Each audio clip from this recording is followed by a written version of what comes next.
thousands of people filled the beaches and boardwalks at Seaside Heights and Seaside Park over the weekend. And what followed, all caught on camera. Eyewitness News reporter Michelle Charlesworth live at Seaside Park with more on this story. Michelle.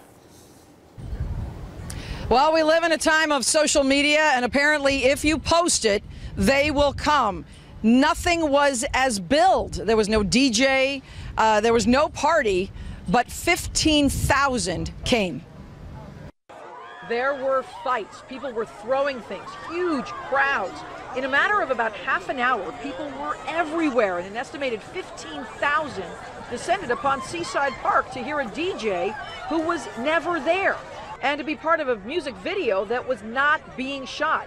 It was a fake party with a $10 admission that started on social media and spread to this family shore town of 1,500 people. Police Chief Thomas Good Boyd. YouTube, it's your boy Trev, and I hope y'all like that little clip because, yo, that was just a teaser, bro. Because this video, I'm not gonna hold you, this video about to be lit as fuck. It's about to be funny as fuck because, you know, it's a story time video. And I rarely tell stories from my life because I like to live in the moment and I like to, you know, do my thing kind of just in the moment. I don't really record shit because I'm not a recording ass nigga. But sometimes, you know, I like to talk about certain things and sometimes I get inspired and sometimes I want to tell stories and just have a good time. So, you know, today I got inspired because I was watching on YouTube how a lot of these old aunties and old moms and stuff, how they were mad about like the Freaknik documentary coming out about them. And if you guys don't know about Freaknik, basically it's if you know, you know. But it was basically, I'm gonna summarize it. It was basically an event back in the 90s where a lot of your aunts and I'm trying not to laugh, but a lot of your aunts and basically old heads in your family, a lot of them, they went to a party in Georgia and a lot of fuckery happened. So they were just partying their ass off. They was twerking, they was sucking, you know, and they was doing a lot of extra activities. And, you know, I learned about this event mad long ago because I have some older heads in my family who actually went to this event.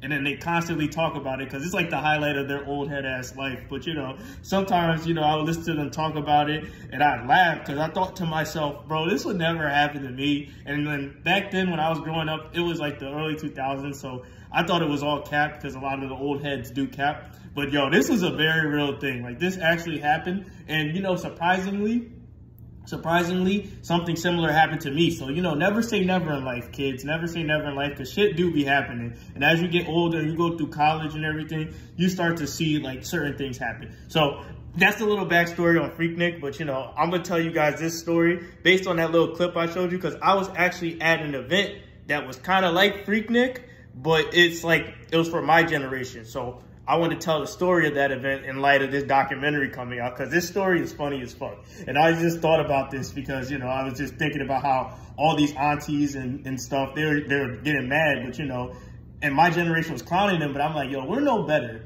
Some of us are some generational thoughts. Like, I'm not even trying to be funny, but some of us are like that, including myself. I'm not perfect. So, like, I want to tell the story of Freaknik 2018 that I went to back in my home state of New Jersey. So, I'm going to rewind the clock a little bit. So, the year is 2018. Your boy is in college. I think I'm a sophomore or a junior in college at this point, right? So, I'm at the time, you know, it's about summertime and, you know, we're on break or whatever. And I'm working at Lowe's at the time, right? So, like, I'm working at Lowe's. I'm doing that part-time, and I'm going to school in the summer, right? So, we get this flyer, me and my homeboy, shout out to my boy Nosiki. You know, we get this flyer because, you know, we used to go to parties and stuff back in the day.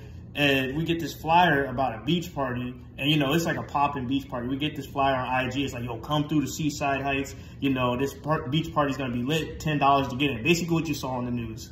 But we thought it was like an official party. So we were like, bet, we're going. We're calling out of work. We're going. And, you know, our other coworkers that worked with us at the time, they got this same flyer too. So we were all like young dudes, young women, and we were like, yo, we all going, we calling out of work. Lowe's is slow for y'all. We about to just work today, and then y'all screwed. And then we did that, and then it was like, I'm trying not to laugh, this shit's so funny.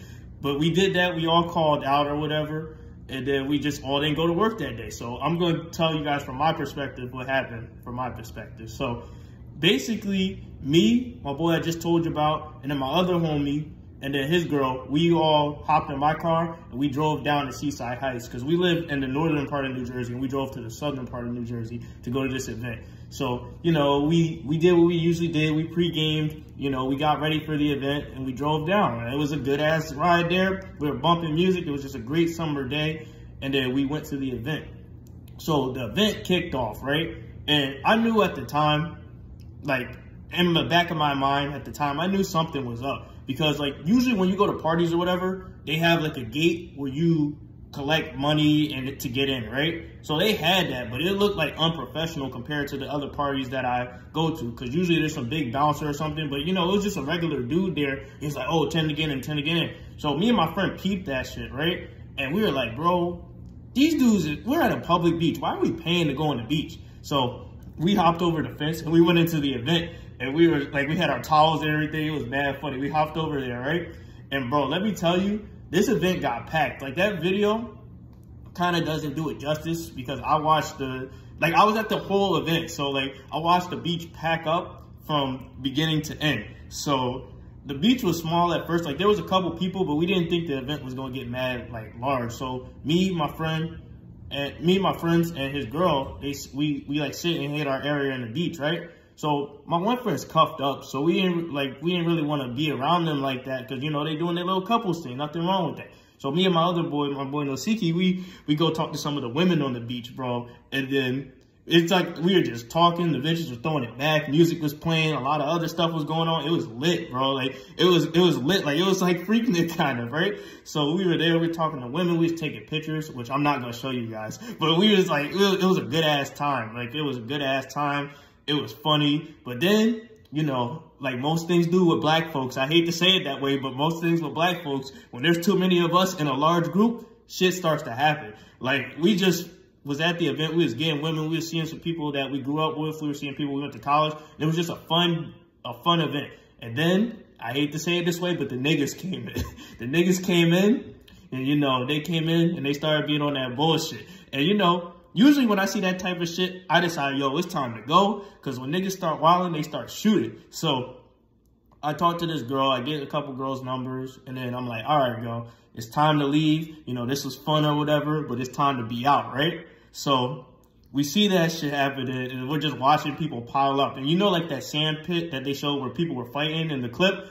We basically watched that happen. Like, I think that camera angle that that you saw in the news, like that's, like I was like literally like on the other side of that, of that altercation. So I watched that happen. And like to this day, I like when I talked to my friend about it, I said, yo, it's like we're watching gladiator fights. Cause it's like, how the hell did they get into that pit and start fighting like that? Cause they were like, it was like watching gladiators fight. And we were all just watching that shit. And then people were recording this shit. And I don't know how this got around. That's probably how the news got the clip. Someone was probably snitching. So we watched that shit happen. They were like, yo, it's time to go. So we dipped up out of there and we got some checkers on the way home, and it was a good ass night. So like, I just wanted to talk about that because it was just a funny memory. Because it's like, I thought about how all these aunties and older people are embarrassed by Freaknik, but y'all knew what y'all were doing. Much like how we knew what we were doing when we were going to that party. We knew what we was getting into. We saw the cameras. We saw the fuckery, but we still went because it was fun. And sometimes it's fun to do things like that when you're young.